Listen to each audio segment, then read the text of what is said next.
Ramazon-i sharifni fazilatlari: Man qoma Ramazona imanan va ihtisaban g'ufira lahu ma taqaddama min dhanbihi.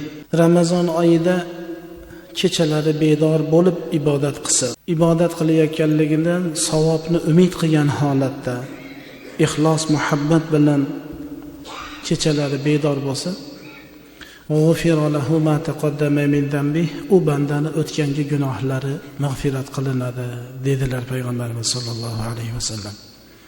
وإذا توضأ يدعو له الماء ويقول اللهم طهره من الذنوب والخطايا.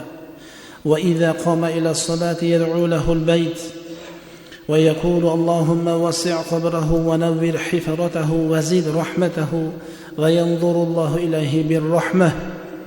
ويقول عند الدعاء يا عبدي منك الدعاء ومنا الإجابة ومنك السؤال ومنا النوال ومنك الاستغفار ومنا الغفران. Banda shu sahar turganda yo kechasi bedor bo'lib uyg'onib tahorat qilsa, tahorat qiladigan suvi duo qilar ekan tahorat qiluvchi odamni.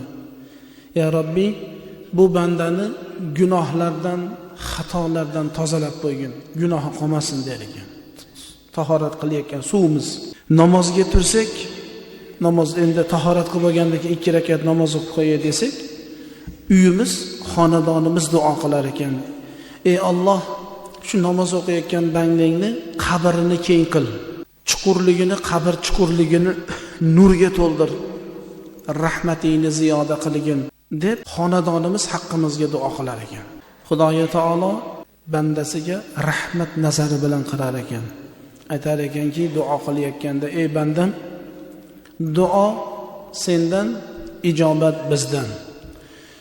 So'rashlik, so'ramoqlik sendan, seni so'rayotgan narsangga hadoya qilib, in'om qilib, ne'mat qilib berish bizdan.